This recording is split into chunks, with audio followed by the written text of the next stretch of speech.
Hey class, on the screen, and I'll post a URL of this, and I highly recommend you examine this document. It's a very chilling map. And what it is, as you can see on the upper left hand side, it's the map showing the distribution of the slave population of the southern states of the US. And this map was based on the 1860 census, and it was published, as you can see, in September of 1861. So this is a chilling map, very much so, because it talks about or shows in kind of a very dispassionate way the distribution of the 4 million captives that suffered under slavery in 1860. Now, when the census was done in 1860, and even when this was printed in 1861, no one dreamed that slavery as an institution would be killed by the Civil War, that slavery would be, pardon me, abolished by Abraham Lincoln, on January 1st, 1861, with the Emancipation Proclamation.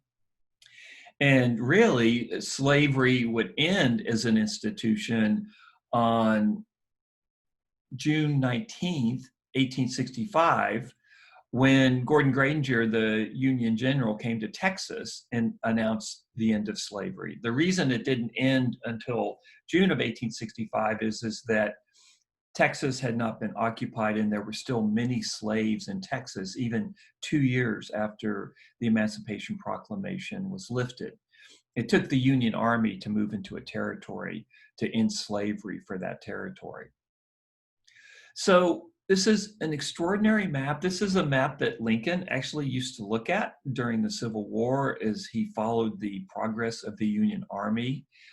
And it's, like I said, it's dispassionate, but as you look at it, don't forget that you're looking at the fate of 4 million human beings that are subject to intense violence, intense punishment, whippings, rape, family separation, and all the horrors of slavery that as a society we still cannot face. As a society, I'm convinced that US society cannot face the horrors of slavery. We can't look at slavery in the eye. It's too much for most Americans, especially many white Americans, maybe most white Americans. And so what you're looking here is a map of intense suffering. So why am I showing this map? Well, obviously, if you look at the left-hand side of the map, you see Texas on the map. And if you think about it, in the lectures last week, I got to about the 1820s. You're starting to have American colonists coming in to Texas and bringing slaves with them, white Americans bringing their slaves with them.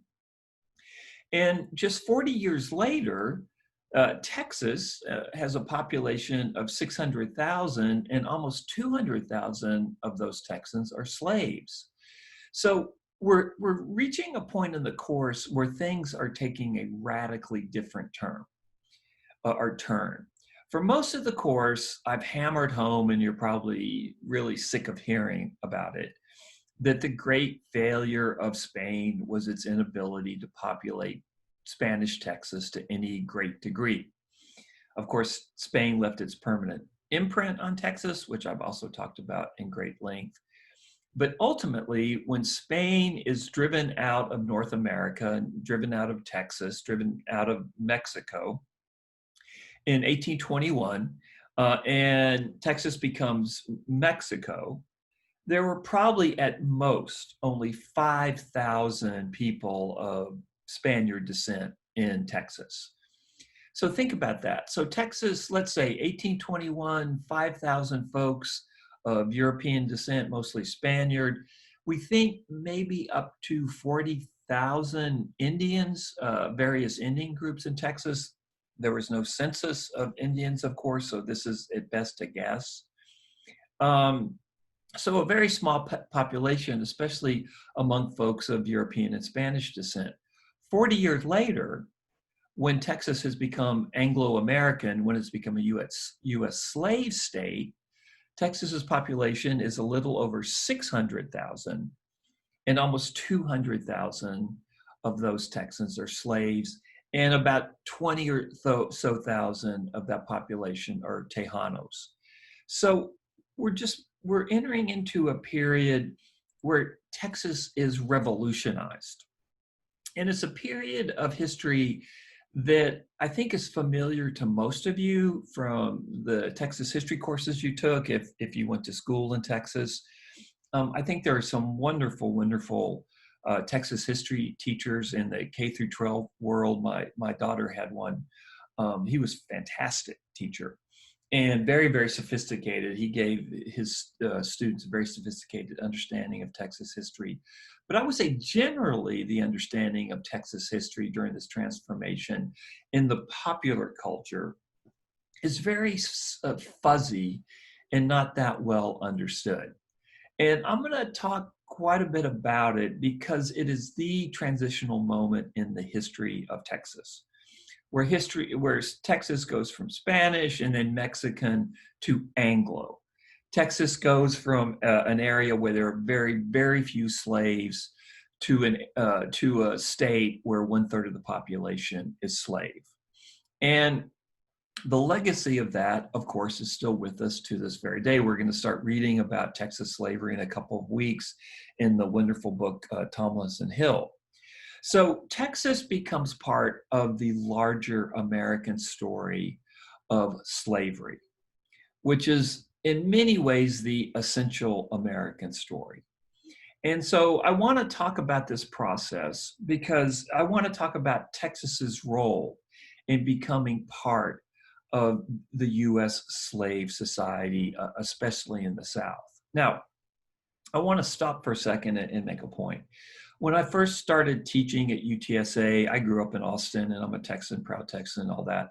But, I don't pull any punches, and things I say, I can prove. They're historical fact. And so I was talking about slavery, and this was a Civil War course I took. And a student of mine came into my office hours, and very bright student, and she started crying. She said, "Why are you making us feel guilty about slavery?" And I got her some tissues. I went to the office and told my administrators what was going on. And they gave me some tissues. I came back and we had a nice talk with the student, or I had a nice talk with the student. And I explained that although slaves were located in the US South, the entire US economy, or at least a huge portion of the US economy before 1860, both North and South, depended on slave labor. Because cotton, the growth of cotton, the production of cotton occurred in both the North and the South. Cotton was grown in the South, but it was produced in the North. So the North is very much part of the history of slavery in the United States. Brown University, the Brown family, they were slave traders. Yale University, Yale was a slave trader. New York City, ships from New York City would go to Africa and bring back kidnapped Africans back into the Western Hemisphere, all the way up until the 1860s. So all of the United States, the sin of slavery permeated virtually every aspect of US life. So of course it was centered in the South and centered in places like Texas, but the US as a whole was implicated in slavery. Okay, so I want to talk about Texas's role in that bigger story.